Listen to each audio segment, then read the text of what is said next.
Hi everyone, I'm Yogeshwarov and welcome back to YRS Research. I'm back on YouTube after 3 long years, and meanwhile, I've been doing multiple interesting things.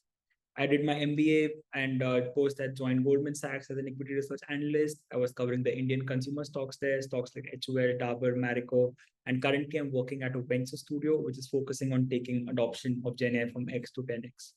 This time, my objective of this channel is a little different. I want to create a community of people who are really passionate about equity research. And eventually, the goal is that this channel will not just be driven by me, but will be a platform for people who want to share their stock ideas. Really excited for this journey ahead. And now let's jump into what we have for today. So today we'll talk about a stock which is a proxy to the whole premiumization tsunami which is happening in India. So Landmark Cars is an auto dealership which is present across the value chain.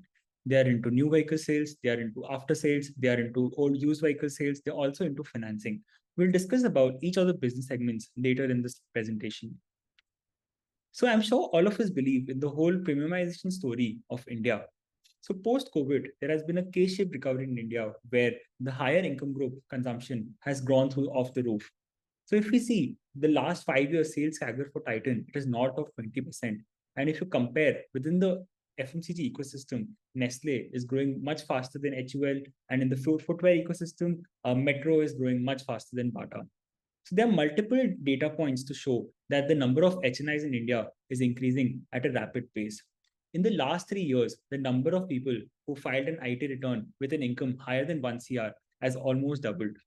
So there are multiple ways to play the story, and we'll discuss later why Landmark stands out. So when we talk about premiumization, how can we forget about luxury cars? The luxury car market in India is a fast-growing yet very underpenetrated market. If you see the adoption of luxury cars within the HNI ecosystem in India is just 4% compared to the global average of 60%. I believe that twin engines to the whole luxury car market growth in India. First is the number of HNI base increasing, and second, the adoption of luxury cars within the whole HNI ecosystem increasing. So if you see on the right-hand side chart, the volume growth for luxury cars is double of what it is for passenger vehicles. So clearly, luxury cars is the segment to be in the whole passenger vehicle ecosystem.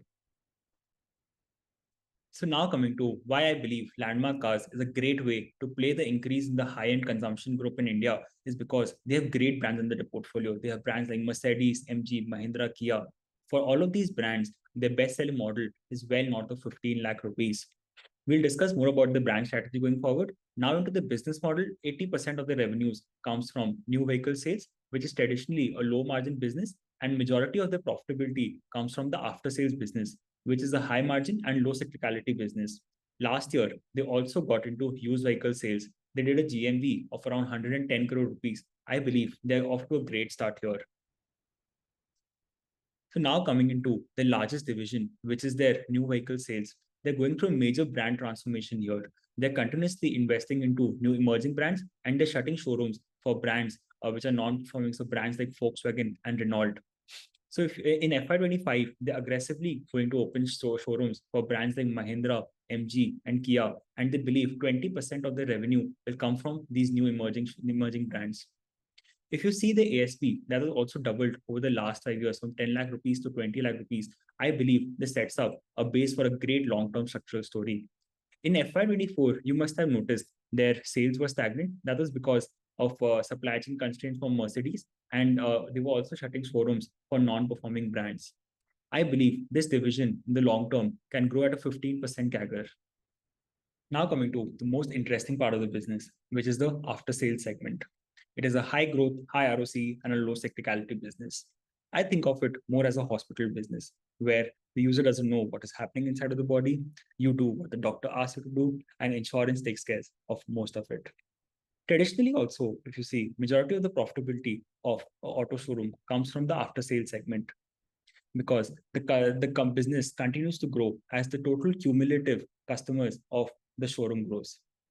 Also, if you see for the new segments like EV, you cannot just give it to anyone. You need people with high technical capabilities, which only these authorized dealerships will have.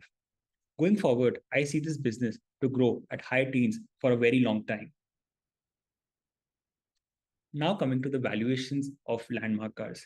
After this recent stock price fall, Landmark Cars is the cheapest consumer discretionary stock around.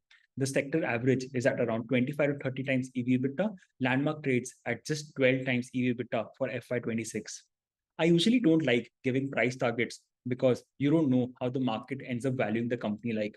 I have had case studies where the market doesn't appreciate the story for 2 3 years after I've bought into the stock, and there are times when the market appreciates the story so much that ends up giving it valuations that you never expected it to do.